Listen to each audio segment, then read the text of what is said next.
Hello friends, welcome to SSC coaching centre. दोस्तों, आज मैं आपको गणित के बहुत ही अच्छे सवाल सिखाऊंगा। वीडियो को पूरा देख के जाना। चलिए स्टार्ट करते हैं। पहला सवाल, मुकेश अपनी शर्ट पर 30%, 25%, 15% के अनुसार छूट पाता है। एकल बराबर छूट ज्ञात कीजिए।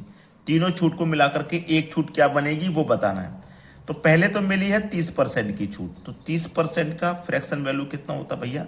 30 लिखोगे, परसेंट का मतलब बटे में 100 लिखोगे।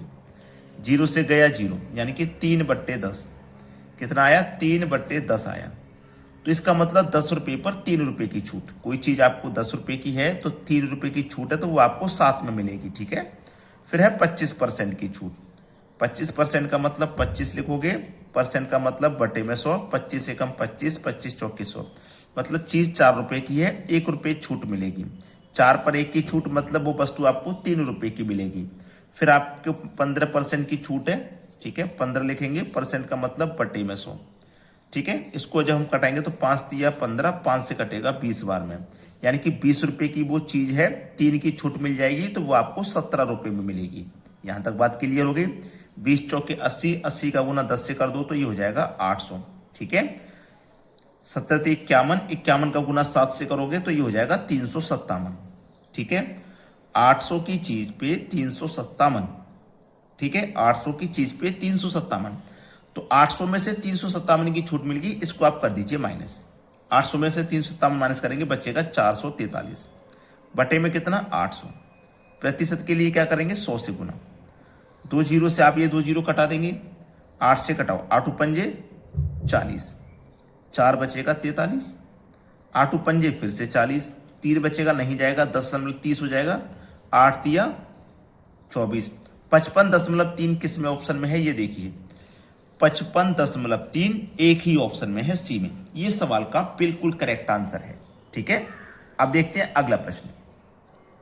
अगला सवाल है, अनिल के वेतन में 40% की कमी की गई और उसके बाद उसमें 40% की वृद्धि की गई। उसके वेतन में अंतिम हानि प्रतिशत ज्ञात कीजिए। देखिएगा, 40 की कमी है, 40 की वृद्धि है, बराबर है ना। ऐसे सवाल में हमेशा हानि होती है, हमेशा हानि, याद रखना। तो इसको करने का सरल तरीका है a प्लस बी प्लस का ए बी बटे 100। ये a का मान है और ये b का मान। ये 40 की कमी है ना, तो ये माइनस का 40 आएगा। ये वृद्धि है तो ये प्लस का 40 आएगा। माइनस प्लस माइनस आएगा। a का मान 40, b का मान भी 40 बटे में 100। ठीक है। सीधा सीधा 2 जीरो से 2 जीरो कट जाएंगे। ठीक है। प्लस का 40 माइनस का 40 ये भी कट जाएगा। ठीक है।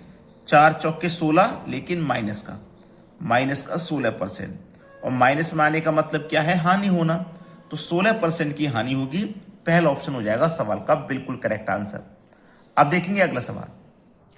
अगला सवाल, एक कर्मचारी के वेतन में 30% की वृद्धि की गई, जिससे उसका वेतन 910 रुपये हो गया। बढ़ोतरी होने से पहले उसका वेतन क्या था? देखिएगा, उसका वेतन जो भी होगा वो अपने आप में 100% होगा। जो भी होगा अपने आप में 100%।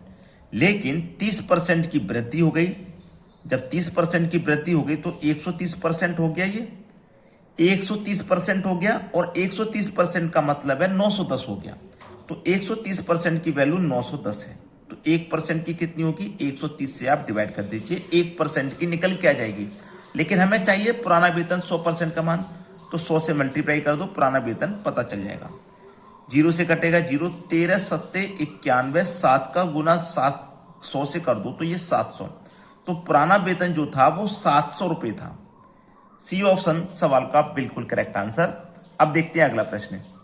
अगला प्रश्न है, 34 का 15% क्या है? 34 का 15%, तो देखिए 34 लिखिए, ये बोर्ड मास के नियम से होता है सवाल। का मतलब मल्टीप्लाई, 15%, परसेंट का मतलब बटे में 100, इस तरीके से। ठीक है। 5 दिया 15, 5 से कट जाएगा 20 बार में। क्लियर है इतनी बात? 2 से कटेगा 10 बार में, 2 से कट जाएगा 17 बार में। 17 तिया 51 बटे में कितना? 10। 1 जीरो है तो एक संख्या बाद दशमलव लग जाएगा, मतलब 5.1। ये आंसर है पहला ऑप्शन। 5.1 आपके सवाल का बिल्कुल सही जवाब है। चलिए अब देखते हैं अगला प्रश्न।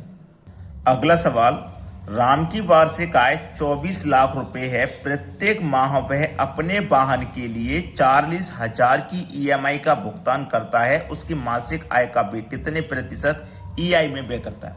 तो ये जो कमाता ना, ये कमा रहा है वार्षिक, यानी कि एक साल में। तो एक महीने में कितना कमाएगा वो निकाल लीजिए पहले, ठीक है। 12 से डिवाइड करेंगे एक महीने का निकालने के लिए। तो जब 12 से डिवाइड किया तो 12 दूनी 24 और ये 5 जीरो आ जाएंगे, यानी कि 2 लाख रुपए एक महीने में कमा रहा है वो 2 लाख रुपए। तो इस 2 लाख का वो 40,000 ईएमआई में जा रहा है। 40,000 जा रहा है ईएमआई में, कितने का? 2 लाख का, ठीक है, 2 लाख का। प्रतिशत के लिए 100 से गुना, 1 2 3 1 2 3, एक जीरो से एक गया, ये वाले जीरो से यहां कटा देंगे, 2 दूनी 4 और 2 धामे 20। 20% वो ईएमआई में खर्च कर रहा है, 20%, यानी कि पहला ऑप्शन। अब देखते हैं अगला सवाल।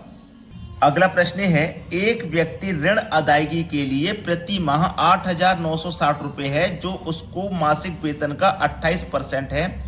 उसके मासिक वेतन की गणना करें। कितना है भैया? 28%, और यहां कितना? 8,960। तो 1% की वैल्यू कितनी? 8,960 बटे में 28, ठीक है, इतना ही तो है। अब हम 28 से जब इसमें भाग देंगे तो ये 320 बार में कट जाएगा, ठीक है, यानी कि 1% की वैल्यू 320 है और हमें चाहिए 100% की वैल्यू, तो 100 से कर दीजिए गुना, सवाल खत्म हो जाएगा। 32 का गुना 1 से करो तो 32, एक जीरो ये, 2 जीरो ये, मानकर 3 जीरो आ जाएंगे। ये दिया गया है पहले ही ऑप्शन में सवाल का सही आंसर। तो सभी बच्चों से मेरा यही कहना है कि वीडियो को लाइक करके जाना है, ठीक है दोस्तों, धन्यवाद।